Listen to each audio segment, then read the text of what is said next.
Entre todos os anúncios do James Gunn da nova fase do DCU, o filme que mais chamou a atenção era do grupo Authority.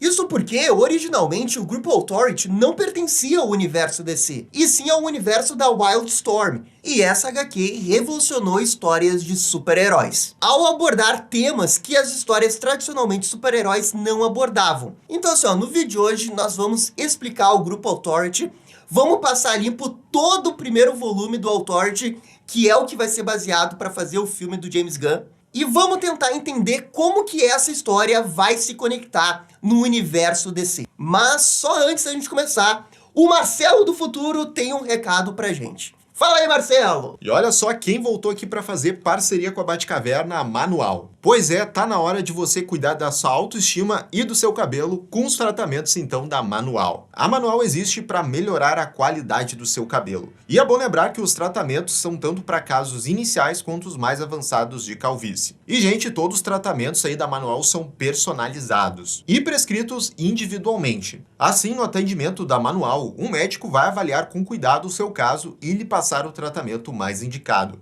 E os tratamentos precisam ser feitos de forma contínua e os resultados são mais visíveis a partir do 4º mês do uso correto, conforme prescrição médica enviada. E no site da Manual aqui, que vai ter o link na descrição desse vídeo, você pode ver o antes e depois de clientes que fizeram tratamentos da Manual e também os seus depoimentos. E para os inscritos aqui da Batcaverna, mais uma vez, a Manual trouxe aí um descontão, 40% de desconto no seu primeiro pedido. E sem contar também que o frete é grátis e vem aqui, você recebe a entrega aqui nessa caixa super discreta, vem os produtos aqui tudo bonitinho. Então vai lá, clica aqui no link da descrição desse vídeo e aproveite. Até porque é por tempo limitado. Vai lá. E segue daí, Gabriel. Valeu, Marcelo, e agora sim vamos começar falando de Authority. E bem, a primeira coisa que tem que ser dita é que o grupo Authority originalmente não pertencia ao universo DC. Ele pertencia ao universo Wildstorm. Era um outro universo, outra editora. Mas quem detinha os direitos desse universo era o Jim Lee. E o Jim Lee, em 1998, vendeu os direitos da Wildstorm para a DC Comics. Só que a DC, naquele momento, não incorporou a Wildstorm dentro do universo DC. Ela continuou publicando as HQs desse universo, mas completamente separado com a DC. E o universo da Wildstorm ele tinha toda a sua narrativa contínua. Como, por exemplo, eles tinham a sua própria Liga da Justiça, que se chamava Stormwatch. A Stormwatch ela estava muito calcada na realidade, porque ela trabalhava diretamente para a ONU dentro desse universo, mas apesar disso tudo, as HQs da Wildstorm não vendiam tanto assim. Até porque originalmente elas eram da Image Comics, e a Image Comics, no final dos anos 90, estava sofrendo uma crise gigantesca. E existia esse medo que, em algum momento, a DC poderia cancelar a publicação das HQs do universo Wildstorm. E por causa disso, o escritor das HQs da Wildstorm, que naquela época era o Warren Ellis, guardem esse nome, ele é muito importante, ele decidiu matar boa parte da Stormwatch e de alguns membros sobreviventes fazer um novo grupo. E esse grupo, sim, seria a autoridade, a Authority. E aí, sim, surge a HQ da Authority, escrita pelo Warren Ellis. E esse grupo da autoridade é formado pelos heróis Jane Sparks, que é a líder do grupo, responsável pela parte tática, e que também tem o poder de controlar a eletricidade, sugando a energia de outros lugares. A Jane também representa o espírito do século XX. A gente tem o Apollo, que é muito conhecido, né, por ser quase uma sobreposição do Superman nesse universo, porque sim, a força dele também vem do Sol amarelo, e muitas vezes a autoridade recorre nele para ser os músculos. O Apollo faz casal com o Meia-Noite, que é a contrapartida do Batman nesse universo. E o Meia-Noite no universo da Wildstorm é o Batman com preparo vezes 10. Ele pode vencer qualquer luta, até mesmo no diálogo. Tem uma HQ mais pra frente nesse universo que ele enfrenta uma paródia do Homem de Ferro, e ele derrota esse Homem de Ferro falso só nas palavras, deixando ele meio que triste com a situação atual dele. É o preparo do diálogo, dos poderes de qualquer coisa, o Meia-Noite é um dos principais desse universo. A gente tem a Maquinista, que é responsável pela parte da tecnologia. Ela tem esse metal líquido que fica em cima do corpo dela, que deixa o corpo dela todo cromado. E esse metal líquido permite que ela crie outros objetos no corpo dela. Ela lembra bastante aquela fase que o Cyborg ficou todo dourado nos anos 90, e lembra muito os Metal Men da DC. Temos também o Jack, que tem poderes um pouco diferentes, ele pode conversar com as cidades, ele pode simplesmente tocar numa estrutura de prédio e o prédio vai contar pra ele a história do que aconteceu ali naquele prédio ou naquele lugar. Ele também tem super força e geralmente é uma das pessoas que vai na porrada do grupo. Temos também a Swift, que é essa mulher alada, que inevitavelmente lembra a Mulher Gavião. O ponto da Swift é que ela é uma progressista feminista muito boa nos diálogos e na argumentação. E por fim temos o Doutor. E o Doutor é meio que pra ser o Dr. Manhattan desse universo. Mal comparando, o nível de poder dele é estratosférico. Nível Dr. Manhattan. Só que o Doutor, na verdade, ele lembra mais Avatar, porque o Doutor é a soma de todos os indivíduos anteriores à ressurreição dele. Toda vez que ele morre, ele ressuscita num outro corpo e ele mantém as memórias dos seus antigos corpos e pode, inclusive, conversar com eles num jardim de memórias específico na qual ele pode viajar. E o nome Doutor é apenas um nome, assim, porque, na verdade, ele é um feiticeiro, ele é um xamã.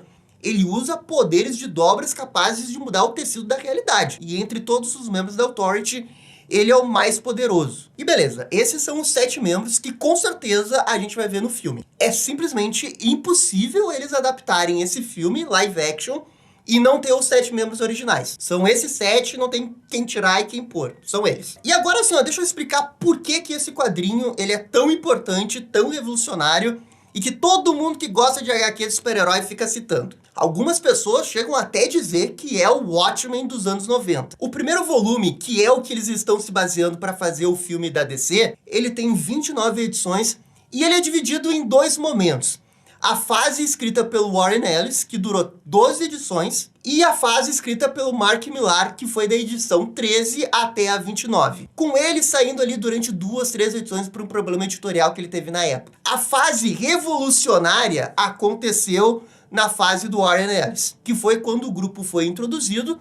A gente tem o roteiro do Ellis, os desenhos do Hitch, que é um ilustrador lendário tanto da DC quanto da Marvel, e o Hitch ele estava surgindo nesse quadrinho, e ele fez um quadrinho extremamente cinematográfico. Os enquadramentos que eles davam na página, uma sequência inteira de 2, 3 páginas sem diálogo e apenas as imagens com alguma grande ameaça afetando cidades. Desde o início, o quadrinho nasceu como algo cinematográfico. Essa era a visão deles. E é aí que tá a primeira revolução desse quadrinho, que é a questão visual. Você pode pegar qualquer quadrinho, até mesmo Liga da Justiça, Marvel, qualquer coisa pré-99, olhar para os painéis, a diagramação dos painéis, olhar como que era o enquadramento de alguma coisa sendo destruída, como que era o ritmo da história, e você compara com o quadrinho da Authority de 99. Não tem comparação, é uma revolução. Ele aumentou o nível, ele foi para um outro patamar. Tanto é que o Hitch foi para Marvel para fazer exatamente o que ele fazia no Authority, fazendo ilustrações pensando que é um filme blockbuster de Hollywood. E claro, esse estilo também foi inspiração para outras HQs da Liga da Justiça, do Superman e entre outros. Então, essa é a revolução número 1, fazer um quadrinho que se leva a sério, pensando como se fosse uma ilustração de um filme blockbuster hollywoodiano. Ele fez isso, deu muito certo, todo mundo copiou. A outra revolução foi o roteiro do Warren Ellis. O Ellis conseguia fazer esse roteiro que era massa velho, com meia-noite dando um soco na cara de uma pessoa e saindo as tripas dele pra fora assim, e era isso. Uma página inteira disso e às vezes não tinha nem diálogo. Ele sabia fazer massa velho como ninguém. Só que ao mesmo tempo que ele fazia o massa velho, ele abordava alguns temas que nenhum outro quadrinho da DC e da Marvel conseguia fazer naquela época, que era fazer um roteiro pés no chão, baseado na realidade, falando de ONU, falando de terrorismo, falando de imperialismo, falando de preconceito, e colocando esse mundo quebrado para os heróis reagir a ele. Esse era um mundo que existia consequências. Existia problemas de governo, existia problemas sociais, e a HQ abordava isso. Durante toda a parte que o Ellis ficou na HQ do Authority, ele escreveu 12 edições de 3 sagas. Cada uma dessas sagas é um escalonamento para um problema maior e um tema maior que ele está refletindo ali. A primeira saga que ele escreveu é do Círculo, na qual o vilão se chama Kaizen, e essa ilha do Círculo, a ilha de Gamorra, acabou sendo vista pelo mundo como um país terrorista. E agora ele quer se vingar disso. Então vejam como que esse vilão, apesar de ser super genérico, é um terrorista, ele tá preso na nossa realidade, porque estão citando coisas reais do nosso mundo. Só que essa não é a verdadeira revolução, porque o Alan Moore já tinha feito isso nos anos 80 com o Watchmen. Citar o governo dos Estados Unidos, citar a Guerra do Vietnã, citar não sei o quê. O Alan Moore já fez isso muito melhor. E o que realmente vai diferenciar o Authority é como que eles operam. É que a Authority, ela é a autoridade suprema na visão deles.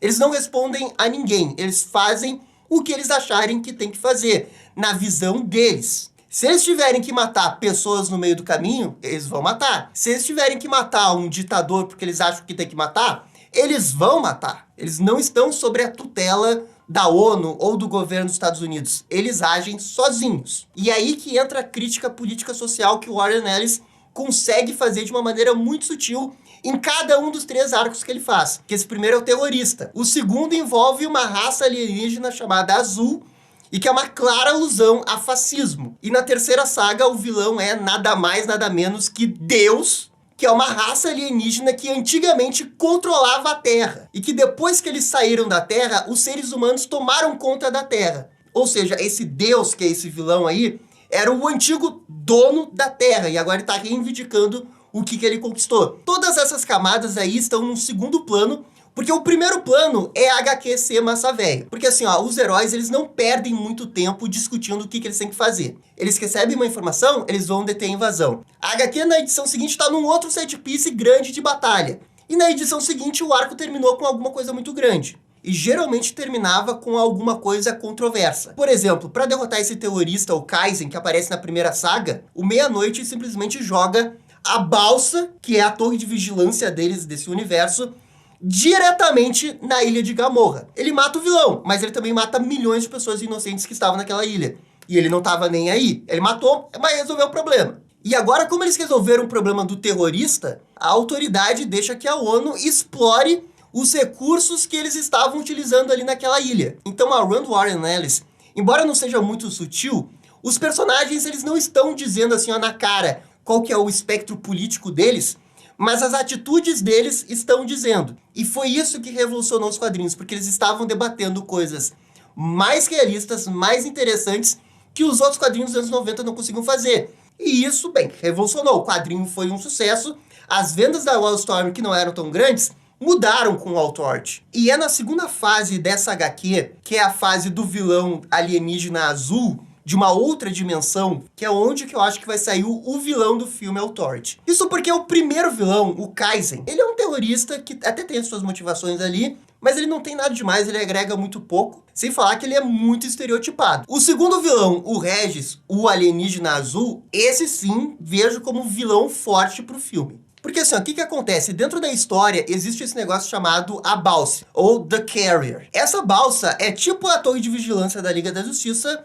só que ela tem uma importância muito grande dentro da história, porque ela pode viajar entre o multiverso desse universo e criar portas de teletransporte para qualquer lugar do mundo, basta dizer onde você quer ir. E uma dessas outras realidades é uma terra paralela, onde existe esses alienígenas na Terra. Esses alienígenas, eles vivem entre os humanos desde o século XV. E eles se misturaram entre os humanos, criando seres híbridos entre a raça azul e os seres humanos, os humanos e a própria espécie azul. E no decorrer da história, a gente fica sabendo que esse Regis, ele meio que virou o comandante dessa Inglaterra alternativa. E para continuar a espécie dele, ele precisa de outras mulheres humanas. E é a partir daí que ele quer invadir outras terras, para conseguir manter a expansão do império dele. Ele basicamente envenenou toda a terra dele com as guerras deles, não tem mais onde expandir. E agora eles têm que inventar uma outra terra. De novo, a crítica que eles querem fazer é muito clara, mas sempre através de metáforas, né, do que eles querem fazer. E essa é a saga onde acontece a coisa mais emblemática de todo o Authority, que é quando o doutor, que é aquele cara que eu falei, né, que tem poderes nível Dr. Manhattan, ele faz uma espécie de genocídio, criando uma tsunami na Itália dessa terra alternativa. E tudo isso porque esses alienígenas azul viviam na Itália. De novo, nada sutil. Mas o final da HQ também não é nada sutil, porque a Jane fala mais ou menos assim: ou vocês nos obedecem, ou a gente vai voltar. Se comportem. O se comportem é emblemático com tudo que representa a Authority. Mas essa saga também representa muito bem o que o Ellis queria fazer. Porque a gente não tem, tipo, uma super mega luta entre super-heróis. É violento? É violento. Tem cenas massa velho? Tem cenas massa velho. Mas a resolução do problema nunca envolve uma super luta. Envolve algum plano estratégico da autoridade envolvendo alguma coisa que heróis tradicionais não iriam fazer. E é esse o ponto da Authority.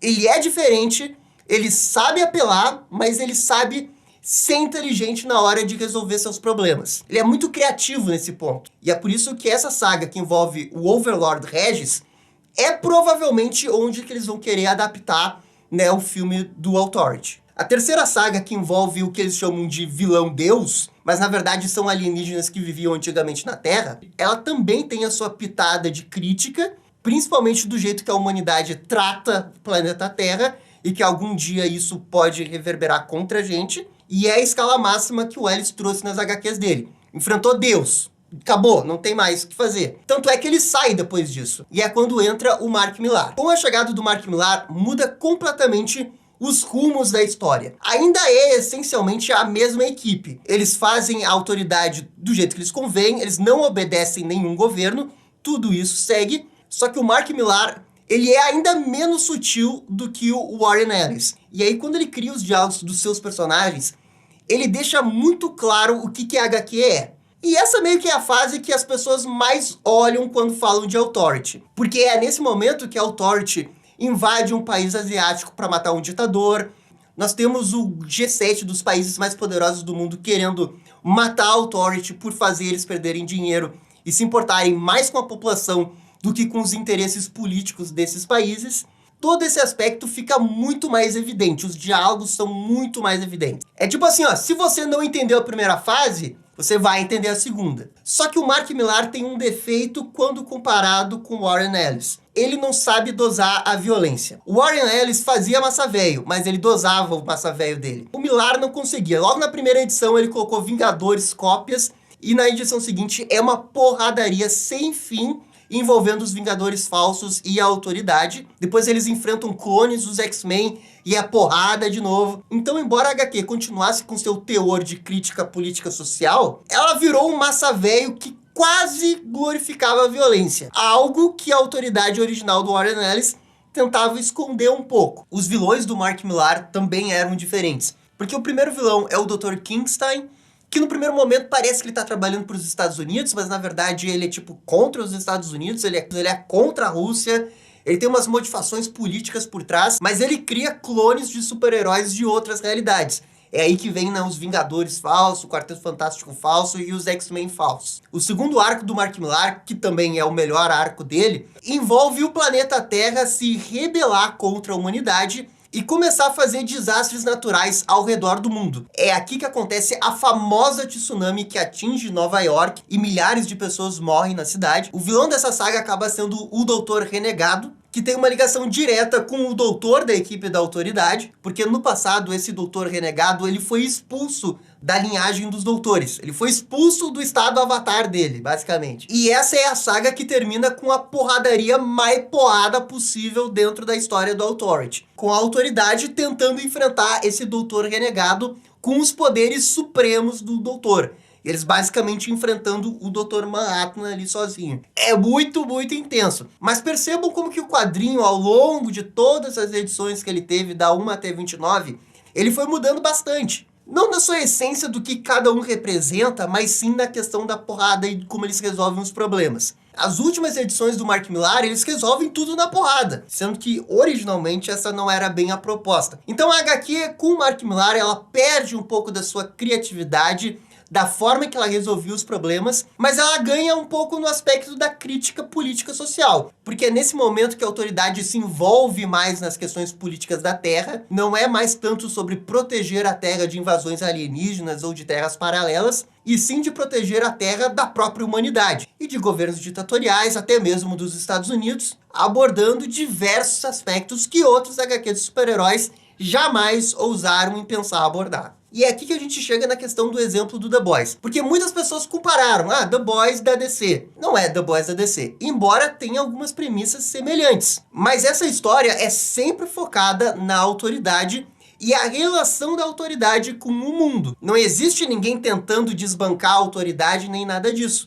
É a autoridade reagindo ao mundo quebrado da Wildstorm. E se o mundo é quebrado, eles reagem de forma quebrada. Mas o The Boys ali, o Seven, né, do The Boys, eles não se importam com o mundo, sabe? Eles são só super-heróis porque eles precisam ser, porque essa é a fachada deles, mas eles não se importam. A autoridade se importa. Só que não como a Liga da Justiça, ao ponto de não ter vítimas inocentes no meio do caminho.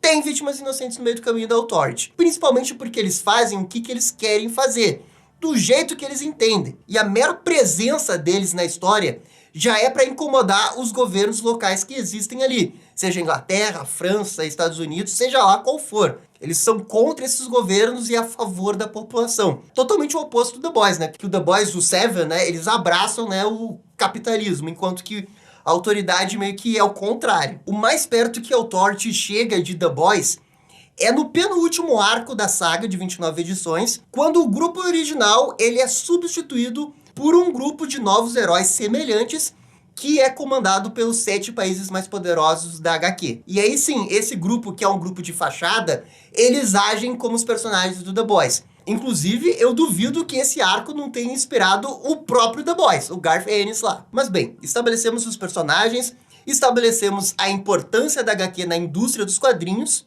e falamos das principais sagas da HQ. O ponto agora é como que isso vai se conectar com o universo DC. Porque originalmente nada disso estava conectado com a DC. Só foi ser conectado com a DC lá no Flashpoint em 2011, quando aconteceu o reboot dos 952. E a DC incorporou os personagens da Wildstorm dentro do cânone da DC. Mas daí ela incorporou, mas não usou direito, deixou em segundo plano. A autoridade em si não foi incorporada. Só recentemente, numa HQ do Superman, eles surgiram com a autoridade. Só que também, essa autoridade que surgiu na HQ do Superman tem nada a ver com a autoridade dos anos 2000, ali de 99. É por isso que a gente não sabe exatamente como que vai acontecer essa união, né, da Authority clássica dentro do universo DC. A primeira coisa que eu imagino é que o modo operantes da Authority entra em conflito direto com a Liga da Justiça, ou mesmo com o Superman. Porque assim, ó, qualquer coisa que eles adaptem do quadrinho original, seja o Meia-Noite jogar uma base inteira numa ilha com um monte de pessoa inocente,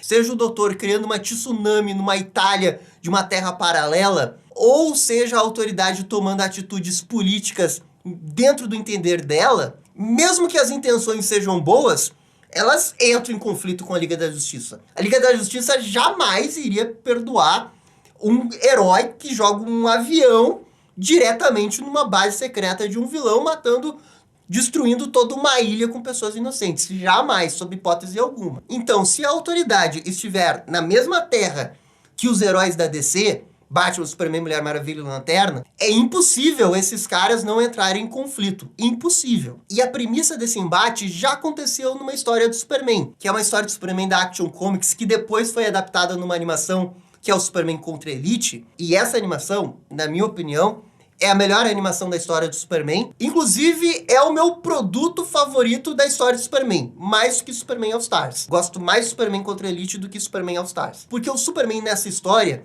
ele entra em conflito com pessoas que se dizem super-heróis, que se dizem a favor da humanidade e que não têm limites, não têm regras, não têm fronteiras. Eles fazem o que eles querem fazer. Exatamente como que a autoridade faz nas HQs deles. E o Superman claramente acaba enfrentando eles. Mas ele não enfrenta apenas a Elite. Ele enfrenta a opinião pública. Porque a opinião pública, claro, fica a favor ali do grupo da Elite. Como eu imagino que eles vão fazer numa adaptação DCU de Liga da Justiça versus Autoridade. Eu acredito que possa existir, sim, os dois grupos ao mesmo tempo e que talvez eles explorem essa questão da opinião pública.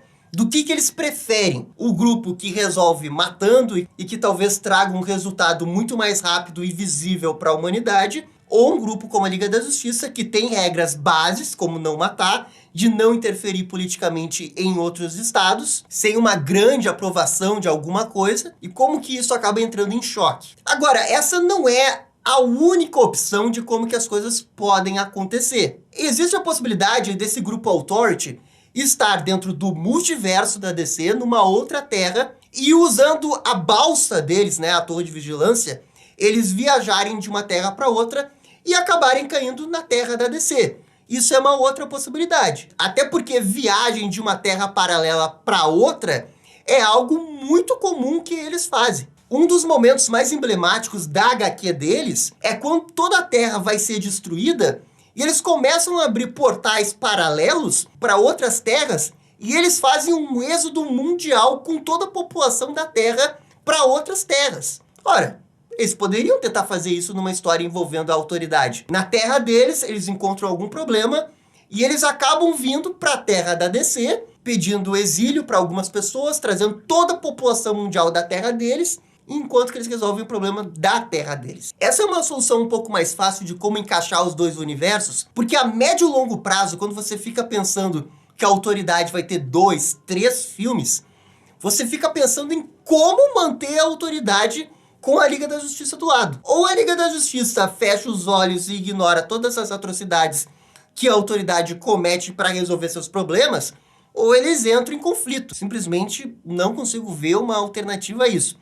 Também é possível que a existência da autoridade acabe formando a própria Liga da Justiça, né? De que os heróis como Superman e Batman não concordam, né, com métodos da autoridade. E eles podem querer fazer um outro grupo, né, à base de outros pilares fundamentais, como não matar, para tentar mudar essa relação de super-heróis com o planeta Terra. Porque assim, ó, se você olhar para o material base das HQs, não tem assim um grande arco que se sobressai. Praticamente todos eles têm 4 edições, são todos muito bons, outros excelentes, mas não tem assim um que é o definitivo. E isso significa que para material, para filme, tem muita coisa que eles podem fazer, né? Dá para fazer 2, 3 filmes, 4 filmes, se realmente for um negócio muito bem feito. Facilmente é um grupo com potencial narrativo para tanto. Mas se eles querem fazer isso, 2, 3, 4 filmes de autoridade, eu não sei como equilibrar isso com Liga da Justiça. Sinceramente, eu não sei. Não consigo pensar nenhuma maneira que o Superman iria ficar de boas com a autoridade na balsa deles lá, fazendo altas festas, enquanto que de vez em quando eles arbitrariamente decidem quem ajudar e quem não ajudar, e às vezes até matando. Não consigo ver o Superman sendo super de boas com isso por 2, 3 filmes. Por um filme, ok, até acho coerente, mas 2, 3... não sei se eles iriam fazer isso. A solução para isso é fazer com que a autoridade seja um grupo secreto. É porque nas primeiras edições ali, eles são um grupo secreto, eles demoram para se revelar para a humanidade. Mas também é difícil de acreditar que mesmo sendo alguma coisa secreta, o Superman ou o Batman não iriam ficar sabendo disso. Na minha opinião, o que eles têm que fazer é o seguinte: o filme do Superman estabelecendo bem o Superman, os ideais do Superman, e depois ali o filme da Authority. Esse filme da Authority vai mostrar esse grupo que mata, resolve problemas, não tá nem aí com legislação, com países, com ONU, nem nada disso. E esse jeito deles agirem incomoda o Superman. E no finalzinho ali do primeiro filme da Authority, teríamos uma cena pós-crédito com o Superman, e isso poderia levar para um segundo filme com a Liga da Justiça versus Authority, ou mesmo Superman versus Authority, tentando se basear na animação Superman contra Elite, que é o melhor paralelo que a gente pode fazer. Isso daqui, sim, é o meu caminho ideal. Mas eu também não descarto essa ideia deles virem de uma outra terra em virtude de algum problema, utilizando a balsa. De um jeito ou de outro, fazer um filme da Authority é muito bom. É uma baita ideia, porque é um grupo que chacoalha o universo DC. Ele mexe com o status quo, você não sabe o que vai acontecer. É uma coisa completamente inesperada, é novo. E eu vejo eles de uma maneira muito inteligente, explorando os personagens, que são personagens muito bons, são personagens complexos, mas a HQ até que não é tanto sobre os personagens, e sim sobre o contexto social que eles estão ali inseridos e as ações que eles tomam. Isso que é o mais importante do Authority. Enfim, eu falei tudo que eu tinha pra falar de Authority. Não sei se vocês concordam comigo, não sei se vocês concordam com a minha análise, mas por favor comentem aqui se vocês estão animados pra ver um filme da Authority do DCU. Cara, eu tô animado. E no mais, gente, é isso daí. Muito obrigado e dale DC! E esse foi o nosso vídeo explicando o grupo The Authority. E aí, gostaram, não gostaram? Deixem suas opiniões nos comentários. E se curtiram o vídeo, deixe aquele joinha. E inscreva-se no canal para ficar sabendo absolutamente tudo sobre Batman. Obrigado, gente, e até a próxima. Tchau, tchau.